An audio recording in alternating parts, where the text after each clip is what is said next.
చేస్తుర్రా అని చెప్పి అట్లా కొట్టింది. ఉట్టుటికి ఎందుకు కొడతారన్నా? వాళ్ళని పెట్టగల చేతి పెట్టి ఇట్లా ఇట్లా నూకేస్తే ఎవరికైనా మహిళలకు కోపం వస్తుంది కన్నా. ఇక్కడికి వచ్చిందే వాళ్ళు మహిళలని అవమానించొద్దు మాట్లాడదామని వచ్చిర్రు. సరే ఒక 4 కుర్చీలు కింద పడేస్తారేమో, తర్వాత మాట్లాడతారు. పోయి ఏమన్నా వెపన్స్ తెచ్చినామా అన్న మనం ఏమన్నా దాడి చేయడానికి? ఇప్పుడు వాళ్ళ మీద దాడి కాదు, నా మీద అటెంప్ట్ మర్డర్ జరిగింది, వాని మీద నేను కేసేయాలి. ఇప్పుడు క్యారెక్టర్ అసాసినేషన్. ఇప్పుడు ఎంతమందికి పడతా నయమేనే అటాక్ చేసి నేను ప్రతి ఒక్కటి చెప్తాను. నేను ఎందుకు చెప్పా? ఓకే, నిన్న దాడి కంటే ముందు కవితతో మాట్లాడి కవిత ఆదేశాల ప్రకారంగా వచ్చారా, లేదా వీడియో చూసి మీరే ఆవేశానికి లోనే ఈ ఎట్లయినా క్షమాపణలు చెప్పించాలని ఆలోచనతో పోయిరా? నేను చెప్పిన కన్నా, నేను ఏదన్నా ఫ్యాక్ట్ మాట్లాడతాను, అబద్ధం మాట్లాడా. నైట్ నుంచి నాకు కాల్స్ వస్తున్నాయి. నాకే ఎందుకు వస్తున్నాయి అని అడగండి మీరు. ఎందుకు వస్తున్నాయి అంటే మా ఫ్రెండ్ MBA క్లాస్మేట్, అందరికి తెలుసు. ఏదో సందర్భంలో ఇంటి అడ్రస్ పెట్టు, లొకేషన్ పెట్టండి. ఇంటికి పోలేదురా నాయన, ఇప్పటి వరకు ఇంటికి పోలేదు. వాళ్ళు ఇల్లు తెలియదు, ఆఫీస్ ఒక్కటి తెలుసు. కేసీఆర్ని పొద్దున్న లేస్తే అడవుల గలీజ్ మాటలు మాట్లాడతాను. నేను అటు ఊడే బంద్ చేసిన, నాకు తెలియదు. అయినా ఇప్పుడు పొరపాటున కూడా మీరు ఇంటికి పోకనరా, నేను అనుభవంతో చెప్తున్నా. ఇంటికి పోవద్దు, ఆడోళ్ళు ఉంటారు, ఏమన్నా ఉంటే కవితకు తెలిసే జరిగిందా, కవితకు తెలియకుండా జరిగిందా? కవితక్క తెలియదు అన్న, కవితక్కకు తెలియదు. కోపం వీళ్ళకు కట్టలు తెంచుకుంటున్నాయి. నైట్ నేను ఆపిన ఇంటికి పోకుండా. అరే వద్దురా భయ్, పద్ధతి కదా, అట్లా పోవద్దు మహిళలు. ఇప్పుడు నువ్వు పోయినా కూడా తాగి పోయారు అది ఇది అంటారు. ఇప్పుడు అక్క పేరు బద్నాం, మీ పేరు బద్నాం అంటే ఈ కట్టెలు తెంచుకుంటున్నాయి కోపాలు. మేము అక్కడ పోయి నేను ఏం ప్లాన్ చేసినట్టు అందరిని ఒక దగ్గర పెట్టి మనం బయటికి రావాలి, మళ్ళీ బయటికి రావాలి, క్షమాపణ చెప్పాలి అని చెప్పి ఆ తరుణంలో పోయినాము. ఇక ఉత్సాహంగా యువకులు కొందరు ఉంటారు కదా అన్న, అలా పట్ట నేను ఏం చేయాలి, లోపలికి పోయినా ఆ కుర్చీలు ఎత్తేస్తూనే ఉండరు మా వాళ్ళు. ఎత్తేసి అది చేస్తూ నేను ఆపుర్రా అంటే ఎవరు ఆపే అది లేదు. మావనికి మొత్తము కట్ అయిపోయింది చెయ్యి. సాయి అనే అబ్బాయి జాగృతిలో చేసి నాకు అద్దము ఇది మొత్తం కట్ అయిపోయింది. ఆ రక్తం ఎక్కడది అనుకుంటున్నావన్నా, కింద పడింది. సాయి నల్ల అయిపోతే ఎట్లా గారుతుంది అట్లా గారింది సాయిది. నా మోకాలు చిప్ప వల్ల కొట్టిర్రు, నా రక్తం లోపల.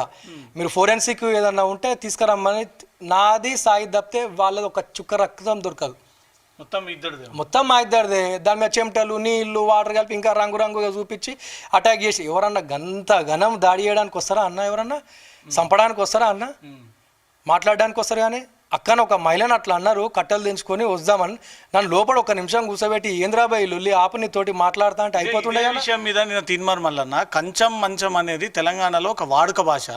కయ్యం పొత్తు, ఇయ్యం పొత్తు, ఇంటి పొత్తు, మంచం కంచం, దాంట్లో పెద్దగా తప్పు వెతుకోవాల్సిన అవసరం ఏం లేదని కూడా ఇప్పుడు కూడా అదే సమాధానం చెప్తాను అన్న. కంచం పొత్తు మంచం పొత్తు అంటే మా ఊరు చందుపర్ల గ్రామం అన్న, అంతా కుర్మా సామాజిక వర్గం ఉంటారు. ఇప్పుడు వాళ్ళ దాంట్లో అనుకుంటారు గొల్లోళ్ళు కుర్మోళ్ళు. వాళ్ళు ఏంటంటే మామూలుగా పెళ్ళిళ్ళు చేసుకుంటారు మీద అంటే లేదన్న మాకు మంచం పొత్తు, మన కంచం పొత్తు ఉంటుంది కానీ మంచం పొత్తు ఉండదు. పెళ్ళిళ్ళు చేసుకుంటారు అంటే ఏందన్న, తింటాం అలా తోడి కానీ మంచం పొత్తు. మంచం పొత్తు అంటే దాని ఏంది, దాని అర్థం ఏంది? అట్లా మాట్లాడతారు, ఆ సందర్భాలలో మాట్లాడతారు. బీసీలకు నాకు మంచం పొత్తు కంచం పొత్తు ఉందా, మంచం పొత్తు ఉందా అని ఎట్లా అంటాడు అన్న మాట్లాడే విధానము. తెలంగాణలో అందరూ అనుకుంటారు అట్లా, ఎవరన్నా అనుకుంటారు అట్లా? బీసీలు మంచిగా ప్రశాంతంగా కలిసిమెలిసి, తెలంగాణలో క్యాస్ట్ ఫీలింగ్ చాలా తక్కువ అన్న. మనోడు వచ్చి రెచ్చగొడుతుండు క్యాస్ట్ ఫీలింగ్. ఇప్పుడు నా ఎంబర్ తిరిగేటోళ్ళు మొత్తం సగం బీసీలు, ఎస్సీలు, ఎస్టీలు ఉంటారు అన్న నా ఎంబర్ తిరిగేటోళ్ళు. ఎప్పుడు మేము క్యాస్ట్ గురించి ఒక సెకండ్ కూడా మాట్లాడుకోము, ఆ టాపిక్ రాదు, ఏం రాదు. మేమున్న నేపథ్యంలో మేము ఎక్కువ బంధువుల గురించి మాకు తెలియదు, క్యాస్ట్ ఇవి దుకాణాలు మాకు తెలియదు, ఆడేంది ఈడేంది అని ఏం తెలియదు. ప్రశాంతంగా అందరం ఒక దగ్గర కలిసిమెలిసి ఉంటాము, కార్యక్రమాలు చేసుకుంటాం అంతే. అక్కడ పోయినప్పుడు కవితక్క పంపించింది, కవితక్కతో మాట్లాడు, కవితక్కతో కాంప్రమైజ్ అవ్వు అంటూ ఈ రకమైన నినాదాలు ఏమైనా చేసుకుంటూ మల్లన్న దగ్గర పోయిర్రా? ఆయన చెప్తున్నాడు వాట్సాప్ మెసేజ్లు ఉన్నాయి, కవిత డైరెక్ట్గా ఈ జాగృతి వాళ్ళకు పెట్టిన మెసేజ్లు ఉన్నాయి, ఆ మెసేజ్లు నా దగ్గర ఉన్నాయి, అది పోలీసులకు ఎవిడెన్స్ ఇస్తా అని చెప్తున్నాడు. చూపించమన్నా ఏమున్నాయి? కవితక్క మెసేజ్ పెట్టింది, పోయి దాడి చేయండి అని ఏమైనా చెప్పిందా? ఆమె పోయి దాడి చేయమని ఏమైనా చెప్పిందా? అలా మెసేజ్లు చూపించమనన్నా ఉంటే. కాకపోతే కోఆర్డినేషన్ చేసుకునేటప్పుడు అందరు ఇక్కడికి రారని ఎవరన్నా గ్రూప్ చేసుకుంటారు కదా గ్యాదర్ కావడానికి, అందరు ఇక్కడికి రండి అని. అలా ఏమన్నా చంపేద్దాము, కత్తులు తీసుకురారా, కూర్చేద్దాం, వేసేద్దాం అని అన్నమా? కొత్త గ్రూప్ అన్న. ఇప్పుడు నన్ను అడ్డం పెట్టుకొని నా గురించి తెలుసో తెలియదో వేరే వాళ్ళని కూడా ఎందుకు అనాలన్న? మీరు ఎంతమంది మందితోటి ఏం అవసరం పై నీకు? మందితోటి ఏం అవసరము? నీకు నాణ్యత ఉండాలి, మంది కాదు. నువ్వు ఇవే రెచ్చగొట్టేవి చేయకు, నువ్వు ఎవరిని వాడతాలని ఎందుకు తిడుతున్నావు, ఎవరిని ప్రతి ఒక్కరిని కూడా ఏమనొద్దన్న రాజకీయంలో ఉన్నప్పుడు. సంబరాలు చేసుకునే హక్కు అంటే మాకు లేదా? ఇప్పుడు యాక్షన్ ప్లాన్ ఏంటి జాగృతి తరపున? ఇప్పుడు ఇంకొకటి నేను ముగిస్తా. ఇంకొకటి ఏంటంటే మాకు నేను వచ్చేసి లవ్ మ్యారేజ్ అన్న, ఒక గౌడ్స్ అమ్మాయిని చేసుకున్నా. మాకు ఫీలింగ్ ఉండదన్న, అందరూ యాక్సెప్ట్ చేసారు, ప్రశాంతంగా ఉంటున్నాం మేము, మాకు అవి ఏముండవు. ప్లస్ ఇంకోటి ఏంటంటే మనోడు ఏ నాయకుడన్నా కానీ అన్న, మా నల్గొండ ప్రాంతంలో కోమటిరెడ్డి వెంకటరెడ్డి వాళ్ళు చాలా పెద్ద నాయకులు అన్న, ఒప్పుకుంటా నేను. టైగర్స్ అంటారు, నిజంగానే టైగర్స్. ఎందుకు టైగర్స్? వాళ్ళు పొద్దున్న లేస్తే కార్యకర్తలతో ఉంటారు, పొద్దున్న లేస్తే వాళ్ళ సాధక బాధకాలు వాళ్ళకి తెలుసు, పొద్దున్న లేస్తే ఎవరిని ఎట్లా ఆదుకోవాలి ఏందని తెలుసు. ఆయన మావోడాన్ని వచ్చిర్రా, అంత గుంపు అందరూ వస్తారు, అందరు గెలిపించుకుంటారు.